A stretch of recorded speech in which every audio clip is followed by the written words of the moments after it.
अब चलिए आगे हम बात कर लेते हैं कि पूजा अगर आप कर रहे हैं तो पूजा पर भूलकर भी कौन सी गलती आपको ना करनी है, क्योंकि अगर आप इन बातों का ध्यान रखेंगे तो माँ लक्ष्मी की कृपा आप पर जरूर होगी। नीति जी बताइए, किन बातों का ध्यान रखा जाए और कौन सी गलती ना करें भूलकर भी? सबसे ज़्यादा विशेष रूप से अगर जो आपके पूजा स्थल में अगर कोई भी खंडित मूर्ति है या टूटी हुई कोई तस्वीर है पूजा के अंदर, पूजा के कक्ष में आपके, तो उसको इमीडिएट इफेक्ट से आप हटाइए और वहाँ पे नई मूर्ति को स्थापित करिए, नई तस्वीर को स्थापित करिए। और एक विशेष रूप से ध्यान देने की बात है, कई बार हम एक भगवान की 2 से ज़्यादा संख्या में कई बार तस्वीरें या फोटो रख लेते हैं, लेकिन 2 से ज़्यादा की संख्या आइडियली मानी नहीं जाती। विशेष रूप से भगवान गणेश की तो 2 से ज़्यादा संख्या की तस्वीरें या मूर्तियां नहीं होनी चाहिए, इसका विशेष रूप से आप ध्यान रखें। लक्ष्मी जी को आप गणेश जी के समकक्ष बिठाते हैं, इस चीज़ का विशेष ध्यान रखें कि माता लक्ष्मी गणेश भगवान के बाईं तरफ स्थापित ना करके दाहिनी तरफ स्थापित करें, क्योंकि बाईं तरफ नॉर्मली भार्या को स्थापित किया जाता है। और इस चीज़ जब आप गणेश खरीदने मार्केट जाते हैं तो भगवान गणेश जी की जो सूंड है वो भी दाईं ओर ना हो, बाईं ओर हो, उसका विशेष रूप से ध्यान रखें। पूजा में हम नॉर्मली कॉपर के या ब्रास के बर्तन इस्तेमाल करते हैं, लेकिन कई बार हम जल्दी में कांच के, एल्यूमिनियम के बर्तन भी यूज़ कर लेते हैं, उसको बिल्कुल भी यूज़ नहीं करना। स्टील आप यूज़ कर सकते हैं, लेकिन जितना हो सके आप चांदी, कॉपर या ब्रास के ही जो पात्र हैं, बर्तन आप पूजा में इस्तेमाल करें।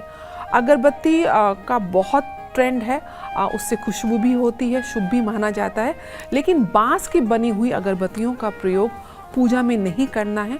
आप गूगल, धूप और लोबान का इस्तेमाल करें, उससे आपके घर में नकारात्मक ऊर्जाएं शांत भी होंगी और एक अच्छी खुशबू भी रहेगी। पूजा में विशेष रूप से काला रंग बहुत ही यूथ का फेवरेट कलर है और दीपावली में लोग नए कपड़े पहनते हैं, लेकिन विशेष रूप से पूजा में आपको काले रंग का कोई भी कपड़ा धारण नहीं करना है। आप लाल, पीले, कलरफुल कपड़े पहने, आपके लिए अच्छा रहेगा। और एक चीज़ का विशेष है, हम दीपावली में अपने रिलेटिव्स को, अपने फ्रेंड्स को उपहार एक्सचेंज में देते हैं, दिवाली की विशेष देते हैं, लेकिन जिस समय आप पूजा कर लें उसके बाद आप किसी को भी उपहार नहीं देंगे, क्योंकि इस समय आपने अपने घर में माँ लक्ष्मी का आह्वान कर लिया है, तो स्थायी रूप से वो वास करें। तो पूजा के उपरांत आप किसी को उपहार ना दें। एक और ट्रेंड है कि दीपावली को एक पार्टी की तरह सेलिब्रेट करना है, तो उसमें जो लोग नॉन वेजिटेरियन हैं वो मांस भी खाते हैं, मदिरा का भी सेवन करते हैं। लेकिन अगर आपको अपने इष्ट को, अपने भगवान को याद करना है तो आपको सात्विक आचरण भी बनाना है।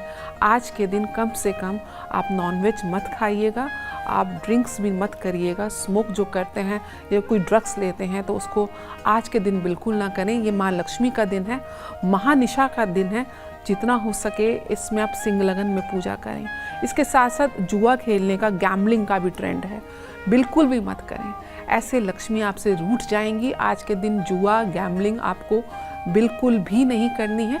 जितना हो सके इस रात्रि में मंत्र जाप करें और अपनी माँ को, माँ लक्ष्मी को आप या फिर आपके कोई गुरु मंत्र हैं उसकी चैंटिंग करें और इस विशेष मुहूर्त का आप लाभ उठाएं।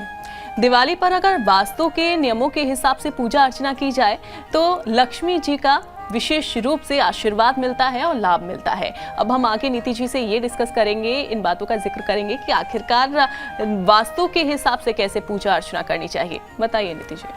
देखिए, वास्तु के हिसाब से जो विशेष जो दिशा है पूजा अर्चना की, वो है उत्तर पूर्वी दिशा। आपके घर का या आपके कार्यस्थल का जो नॉर्थ ईस्ट कॉर्नर है, वहीं पे आप माता लक्ष्मी और गणपति को आप विराजिए, वहाँ पे कलश को भी आप रखिएगा और साथ में वहीं पे अखंड जो जोत आपकी जो दीपक सारी रात जलता है चारमुखी, उसको वहीं पे रखिए। इसके साथ साथ आपको कुछ दिशाएं हैं आपके घर की और कार्यस्थल की, जिनको आपको आज के दिन एनर्जाइज करना चाहिए, ताकि वहाँ से आपको उन दिशाओं के पॉजिटिव रिजल्ट्स मिले। जिस प्रकार से नॉर्थ डायरेक्शन जो है वो अपॉर्चुनिटीज़ की, आपको जो जीवन में जो आपको अवसर मिलते हैं उसकी दिशा है। नॉर्थ दिशा में दीपावली के दिन आप भगवान कुबेर को स्थापित करें। कुबेर का तस्वीर या उनकी कोई मूर्ति अगर आपको मार्केट से मिलती है तो भगवान कुबेर को नॉर्थ दिशा में स्थापित करने से आपके जीवन में जो अवसर हैं उनके रास्ते खुलते हैं। उसी के साथ अब हम बात करते हैं पूर्व दिशा की, जहाँ से सूर्य भगवान जो है वो उदय होते हैं। पूर्व दिशा आपके जो सोशल कनेक्ट है, क्योंकि आपको अवसर अपने ही नेटवर्क से मिलेंगे। वो नेटवर्क कैसे आपके लिए फ्रूटिफाई हो, कैसे आपको उसका पॉजिटिव रिजल्ट मिले, उसके लिए आपको पूर्व दिशा में उगते हुए सूरज का एक तस्वीर लगाना है, या फिर भगवान सूर्य जो 7 घोड़ों में बैठे होते हैं, एक वो तस्वीर आप उत्तर दिशा में दीवार के ऊपर कम से कम 7 फीट की हाइट मिनिमम होनी चाहिए, आप वहाँ पे स्थापित करें। उसके बाद हमको आना है आपके साउथ ईस्ट डायरेक्शन में, जो कैश इनफ्लो की डायरेक्शन है, जहाँ से आपको लक्ष्मी की रेगुलर कैश की प्राप्ति होती है। उस दिशा में अगर आपके टॉयलेट है तो उसको आपको ट्रीट करना है, और अगर वहाँ पे नीले रंग का या पानी का कोई भी स्तोत्र है तो उसको आपको वहाँ से हटाना है। और साउथ ईस्ट यानी कि आग्नेय कोण में आपको एक लाल रंग का 0 वॉट का बल्ब स्थापित करना है, जिससे आपके घर में कैश का इनफ्लो रेगुलर होता रहे। फिर हम आते हैं साउथ डायरेक्शन में, ये नेम और फेम की डायरेक्शन है। आप जो भी काम करते हैं आपको उसमें अपनी प्रसिद्धि भी चाहिए। इसके लिए आप अपना एक चित्र या अपने एक नाम लिख के कागज़ पे लाल रंग के फ्रेम में आप साउथ ईस्ट में आप स्टैब्लिश कर दीजिए, साउथ डायरेक्शन में।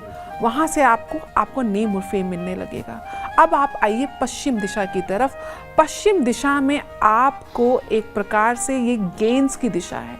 यहाँ पे अगर कुछ भी हरे रंग का सामान है या लाल रंग का सामान है आपको हटाना है, और यहाँ पे सफ़ेद रंग या नीले रंग को स्टैब्लिश करना है।